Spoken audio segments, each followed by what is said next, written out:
देश की आजादी को 76 साल हो गए। आज हम अपना 77वां स्वतंत्रता दिवस मना रहे हैं। प्रधानमंत्री नरेंद्र मोदी ने लाल किले की प्राचीर पर तिरंगा फहराया। इसके बाद उनका संबोधन हुआ। इन 10 वर्षों में अपने संबोधन में पीएम मोदी कई बड़ी घोषणाएं की हैं। आइए जानते हैं 10 साल में की गई 10 अहम घोषणाओं के बारे में। 2014 प्रधानमंत्री के रूप में मोदी का पहला स्वतंत्रता दिवस भाषण था। भाषण के दौरान उन्होंने स्वच्छता के लिए स्वच्छ भारत अभियान शुरू करने की घोषणा की। इसके साथ ही देश में निवेश को आकर्षित करने के लिए मेक इन इंडिया पहल की शुरुआत भी की। घोषणा के अनुरूप प्रधानमंत्री ने 2 अक्टूबर 2014 को स्वच्छ भारत मिशन का आरंभ किया था। मिशन के तहत 2 अक्टूबर 2019 को महात्मा गांधी की 150वीं जयंती पर भारत में सभी गांवों, ग्राम पंचायतों, जिलों, राज्यों और केंद्र शासित प्रदेशों ने ग्रामीण भारत में 10 करोड़ से अधिक शौचालय का निर्माण करके स्वयं को खुले में शौच से मुक्त यानी कि ODF घोषित किया। वहीं मेक इन इंडिया पहल की बात करें तो इसने निवेश एवं नवाचार को बढ़ावा देने, बौद्धिक संपदा की रक्षा करने और देश में विश्व स्तरीय विनिर्माण बुनियादी ढांचे का निर्माण करने के लिए प्रमुख नई पहलों की शुरुआत की। इस पहल ने भारत में कारोबार करने की पूरी प्रक्रिया को आसान बना दिया। नई डी लाइसेंसिंग और ढील के उपायों से जटिलता को कम करने और समग्र प्रक्रिया में गति और पारदर्शिता काफी बढ़ी है। विश्व बैंक की रिपोर्ट के मुताबिक विश्व बैंक की ease of doing business ranking 2020 में भारत 79 स्थान की छलांग लगाकर 182वें यानी कि 2014 से 63वें यानी कि 2019 पर पहुंच गया। नवीनतम रिपोर्ट में 3 वर्षों में 67 रैंक के सुधार के साथ भारत लगातार तीसरी बार शीर्ष 10 सुधारकों में से रहा।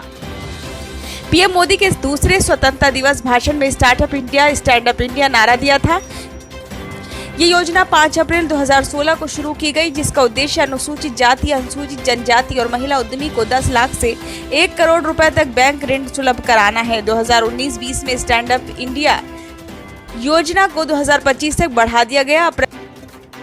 अप्रैल में वित्त मंत्रालय ने बताया था कि पिछले 7 वर्षों में स्टैंड अप इंडिया योजना के तहत 1,80,000 से अधिक उद्यमियों को 40,000 करोड़ रुपए से अधिक के ऋण मंजूर किए गए। वहीं स्टार्टअप इंडिया भारत की एक प्रमुख पहल है, जिसका उद्देश्य देश में स्टार्टअप्स और नए विचारों के लिए एक मजबूत पारिस्थितिकी तंत्र का निर्माण करना है। इससे देश का आर्थिक विकास हो एवं बड़े पैमाने पर रोजगार के अवसर उत्पन्न हो। स्टार्टअप इंडिया 16 जनवरी 2016 को शुरू की गई थी। पहल की शुरुआत के बाद से देश में 28 फरवरी 2023 तक 92,683 संस्थाओं को स्टार्टअप के रूप में मान्यता दी जा चुकी है। आज भारत में दुनिया का तीसरा सबसे बड़ा स्टार्टअप इकोसिस्टम है। इस अवसर पर पीएम मोदी ने GST लागू करने की घोषणा की थी।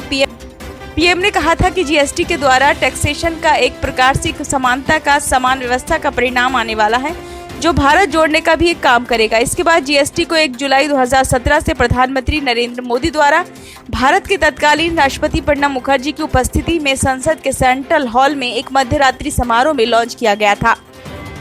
सरकार की माने तो टैक्स चोरी पर लगाम लगाने की इसके प्रयासों और उपभोक्ताओं के अधिक खर्च करने की वजह से GST संग्रह जुलाई 2023 में 5वीं बार 1.60 लाख करोड़ के पार पहुंच गया। GST संग्रह का ये आंकड़ा अब एक नया सामान्य है। इससे पहले सरकार को GST के रूप में जून 2023 में 1.61 लाख करोड़ और मई 2023 में 1.57 लाख करोड़ की कमाई हुई थी। 2017 के स्वतंत्रता दिवस भाषण में प्रधानमंत्री ने कहा था कि इस वर्ष देश में भारत छोड़ो आंदोलन के 75 वर्ष और चंपारण सत्याग्रह की 100वीं वर्षगांठ है। भारतीयों को न्यू इंडिया बनाने के लिए दृढ़ संकल्प होना चाहिए। मोदी ने कहा था कि हम न्यू इंडिया बनाना चाहते हैं जो सुरक्षित हो, समृद्ध हो, शक्तिशाली हो, जहां सभी को समान अवसर मिले, जहां आधुनिक विज्ञान का दबदबा हो। स्वतंत्रता संग्राम हमारी भावनाओं से जुड़ा है। आजादी के दौरान हर कोई देश की सेवा कर रहा था। परिवार में हर प्रकार के व्यंजन बनते हैं। जब वे व्यंजन भगवान के सामने जाते हैं तो प्रसाद बन जाते हैं। इस स्वतंत्रता दिवस के मौके पर पीएम ने देश के 11 राज्यों के चुनिंदा जिलों में आयुष्मान भारत राष्ट्रीय स्वास्थ्य सुरक्षा योजना शुरू करने की घोषणा की। प्रधानमंत्री मोदी ने कहा था कि अब समय आ गया है कि हम ये सुनिश्चित करें कि भारत के गरीबों को अच्छी गुणवत्ता और किफायती स्वास्थ्य सेवा मिल सके। ब्यूरो रिपोर्ट, नई दिल्ली।